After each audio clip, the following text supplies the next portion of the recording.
എൻ്റെ ഒരു പേഴ്സണൽ ഇൻസിഡൻറ്റിൽ നിന്ന് ഞാൻ ഒരു ചോദ്യത്തിലേക്ക് വരാം. ഞാൻ ഇന്നലെ ട്രെയിനിലേക്ക് വരുമ്പോൾ എൻ്റെ ഓപ്പോസിറ്റ് ഇരുന്ന ആൾക്ക് കാഴ്ചയില്ലായിരുന്നു.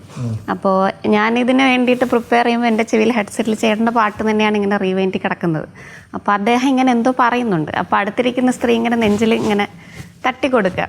അപ്പം ബ്ലൈൻഡ് ആണല്ലോ, ഭയങ്കരമായ സ്നേഹം ഞാൻ അവിടെ കാണും. ഞാൻ കേൾക്കുന്നത് ഫുള്ളും ജോബേട്ടൻ്റെ മ്യൂസിക്കിൻ്റെ ബാക്ക്ഗ്രൗണ്ടിലാണ് ഞാൻ ഈ വിഷ്വൽ കാണുന്നതൊക്കെ. അപ്പോൾ ഈ പാട്ടിനും ആ വിഷ്വലെല്ലാം കൂടെ വന്നപ്പോൾ പിന്നെ ഒരു ഭയങ്കര ഹീലിംഗ് ക്വാളിറ്റി ഉണ്ട് ചേട്ടൻ്റെ മ്യൂസിക്കിനെന്ന് എനിക്ക് തോന്നി. അപ്പോൾ ചേട്ടൻ എങ്ങനെയാണ് ആ ഹീലിംഗ് ക്വാളിറ്റി എല്ലാ പാട്ടിലും കൊണ്ടുവരുന്നത്? സ്വയം അത്രയും ഹീൽഡ് ആയ ഒരു ആളാണോ ജോബ് കുര്യൻ? അയ്യോ, അങ്ങനെയൊക്കെ ചോദിച്ചാൽ പെടും. ബട്ട് ഈ പറഞ്ഞ കണക്ക് ഓരോ അനുഭവങ്ങൾ പാട്ടായിട്ട് വരുമ്പം അതിൻ്റെ ഒരു ട്രൂത്ത് ഭയങ്കരമായിരിക്കുമല്ലോ. 100% സത്യസന്ധത കാണും. നമ്മുടെ തന്നെ ഒരു ബയോഗ്രാഫിക്കൽ നേച്ചർ ഞാൻ കീപ്പ് ചെയ്യാൻ നോക്കാറുണ്ട് പാട്ടുകളിലെ.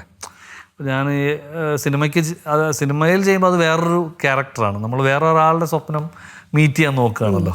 ഇതിപ്പോൾ നമ്മുടെ തന്നെ അനുഭവങ്ങളും സ്വപ്നങ്ങളും മീറ്റ് ചെയ്യാൻ നോക്കുമ്പം അതിനൊരു അല്പം സത്യസന്ധത വേണം.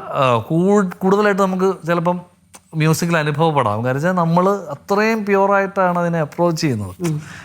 ചിലപ്പോൾ ഒരു പാട്ട് കമ്പോസ് ചെയ്ത് കരഞ്ഞ് നിൽക്കുന്ന ഒരവസ്ഥ ഉണ്ടാവാറുണ്ട്. സന്തോഷം കൊണ്ടാണോ അതോ നമുക്ക് എക്സ്പ്രസ് ചെയ്യാൻ പറ്റിയതിൻ്റെ ഒരു ആത്മനിർവൃതി എന്നൊക്കെ നമുക്ക് വേണമെങ്കിൽ പറയാം. ഒരു എക്സ്റ്റസിയാണത്. അപ്പം അങ്ങനെ ചെയ്യുന്ന പാട്ടുകൾക്ക് ഉറപ്പായിട്ടും there is some power to connect with the audience. അത് ഉറപ്പൊന്നുമില്ല കേട്ടോ. അത് ഇതൊക്കെ നമ്മുടെ വിശ്വാസമാണ്. നമുക്കതിൻ്റെ അകത്ത് ചെയ്യാൻ പറ്റുന്നത് അത്ര മാത്രമാണ്. Try to be most sincere to yourself first.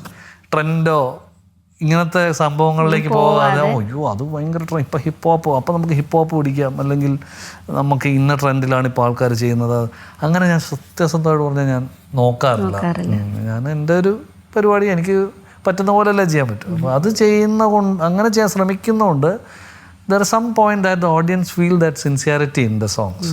ഇപ്പോൾ പദയാത്ര കുറേ പേര് എൻ്റെ അടുത്ത് ഒത്തിരി പേര് വിളിച്ച് പറഞ്ഞിട്ടുണ്ട്, ട്രീറ്റ്മെൻറ്റ് ടൈം ചേട്ടാ ഒത്തിരി ഹെൽപ്പ് ചെയ്തു.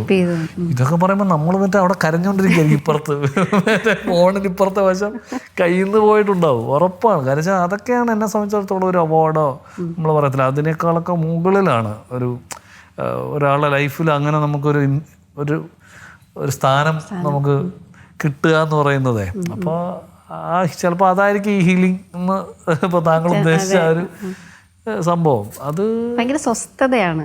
മ്യൂസിക്കുകൾക്കൊരു സമാധാനം ഫീൽ ചെയ്യണം. അപ്പൊ അത്രയും സമാധാനം ഉള്ളതുകൊണ്ടാണോ? സമാധാനം ഭയങ്കര കുറവാണ്. ഞാൻ ഭയങ്കര ആങ്സൈറ്റിയുടെ ആളാണ്. ഇപ്പോൾ ഒരു പ്രോസസ്സിൽ ശരിക്കും ഭാര്യ പറയും പ്രസവം കഴിഞ്ഞോ എന്ന് ചോദിക്കും.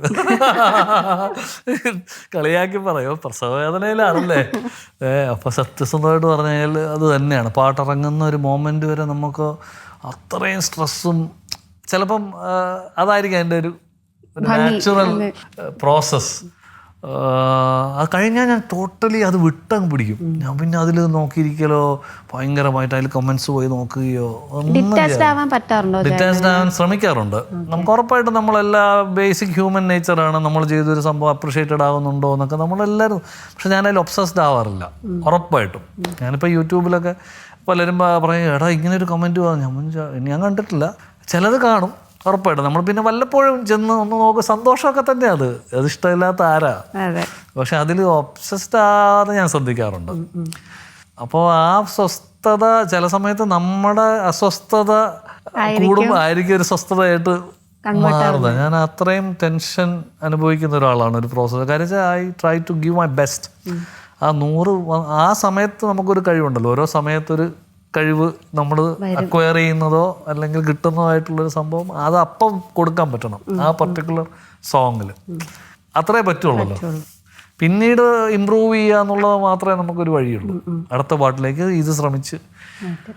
അപ്പം ചിലപ്പോൾ അതൊക്കെ കൊണ്ടായിരിക്കാം കുറച്ച് പാട്ടുകൾക്കൊക്കെ ഓഡിയൻസ് അങ്ങനെ ഫീൽ ചെയ്യുന്നത്. മിക്ക പാട്ടുകളിലും ഉണ്ടോ ഒക്കെ അങ്ങനെ കേൾക്കുന്നതാണ് എനിക്ക് സന്തോഷം.